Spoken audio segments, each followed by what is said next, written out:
Another example of a tease feeding video. This is just an animal that isn't like aggressively feeding yet on its own, requires some teasing.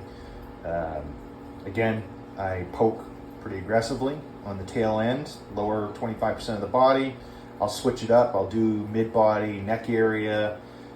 Once this animal is awake and reactive and is actually responding to the poking instead of like running away or tucking its head, that's when I'll grab a food item, because now I know this animal's worked up and I'm going to get a better response this way.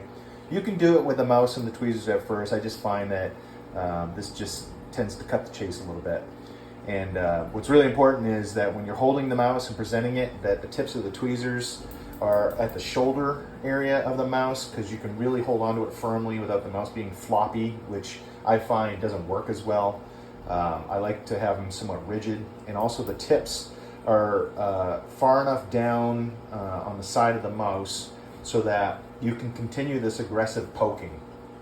And that's what gets them to switch from, I want to run and hide, to, oh, this thing's not going away, I guess I gotta like fight back. And for whatever reason with chondros, when they're young and they're like this, that fight back attitude very easily switches to, I can't get rid of it, so I'm just gonna eat it type thing. Kind of weird, but that's what they do.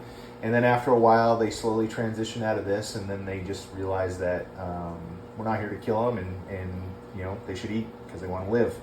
And they'll start grabbing mice as soon as you present it to them. So again, this is just another example of what you do when you have an animal that's reluctant to eat, say after it's been shipped to you, or you get your first clutch and you're going through your own teasing kind of thing. Again, this is only for animals that are particularly shy. So I'm just going to start, like I mentioned, I'm going to take the tips of the tweezers, and I like poking down by the tail and get this animal awake. Again, lower part of the body, mid-body, and again, you just keep doing it until they get to the point where they really don't like this jabbing and they start snapping at it. And I can't emphasize enough that this poking that I'm doing is, I'm not being particularly gentle, okay? What I'm trying to do is elicit a response.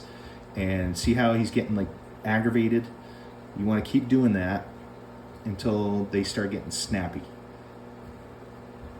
Again, you're pestering them. They don't like it. Just keep going, okay?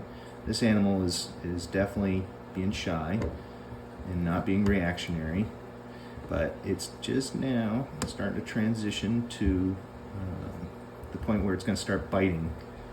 And when they get to this, that's when I will typically start doing this with the mouse and the tweezers. So again, don't be shy here. Now you can see too, actually over the water dish, so I'm just going to move the perch. It's one of the benefits of having a perch like this, is you can actually move it to get it repositioned easily. Now I'm going to, again, poke him pretty hard. This animal is definitely being shy and reluctant.